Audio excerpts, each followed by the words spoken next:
زندگی کے کچھ دکھ ایسے ہوتے ہیں جو ہم چھپا لیتے ہیں، جن کا کسی کو علم نہیں ہوتا، جن کا ہم مسکراتے رہتے ہیں لیکن اندر سے ٹوٹ چکے ہوتے ہیں، اور انہی چھپے ہوئے دکھوں کا ایک علاج اللہ کے پاس ہے۔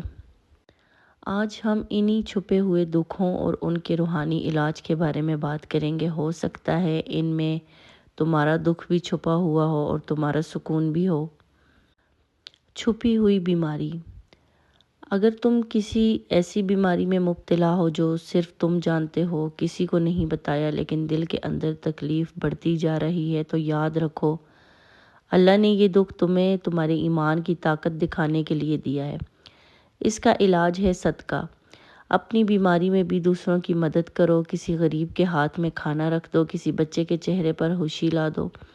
اللہ فرماتے ہیں صدقہ بلاؤں کو ٹالتا ہے اور بیماریوں سے شفا دیتا ہے۔ یہ دکھ تمہارا بھی ہے، امتحان نہیں، تمہاری بلندی ہے۔ دوسرا دکھ، جب دل ٹوٹ جائے۔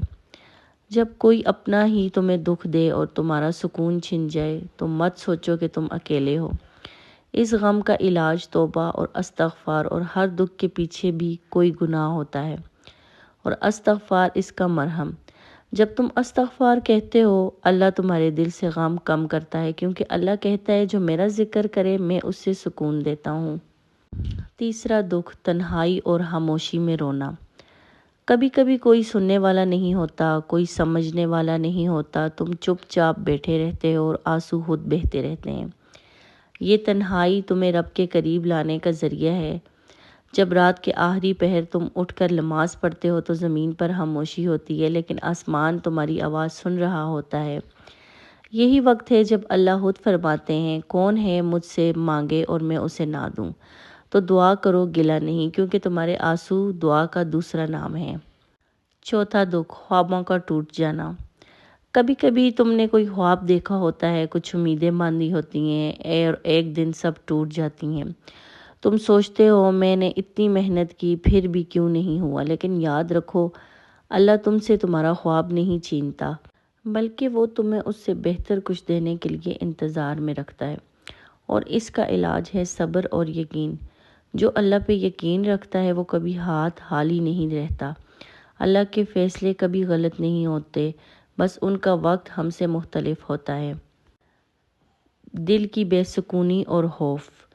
کبھی کبھی سب کچھ ٹھیک ہوتا ہے پھر بھی دل گھبرا رہا ہوتا ہے، کچھ سمجھ ہی نہیں آتی کیوں پریشانی ہے۔ یہ وہ وقت ہوتا ہے جب روح کمزور ہو جاتی ہے، اور اس کا علاج ہے نماز اور قرآن۔ صرف قرآن اور نماز پڑھنے کے لیے نہیں، یہ دلوں کی دوا ہے۔ جب تم دل سے قرآن سنتے ہو اور اللہ تمہارے دل کو مضبوط کرتا ہے، اللہ فرماتے ہیں سن لو، دلوں کا سکون صرف اللہ کے ذکر میں ہے۔ زندگی کے چھپے ہوئے دکھوں کا علاج ایک ہی ہے، اللہ۔ وہ دیکھتا ہے، سنتا ہے اور شفا دیتا ہے۔ بس یاد رکھو جب سب چھوڑ جائیں تب تم اللہ کو تھام لو، کیونکہ وہ تمہیں کبھی نہیں چھوڑے گا۔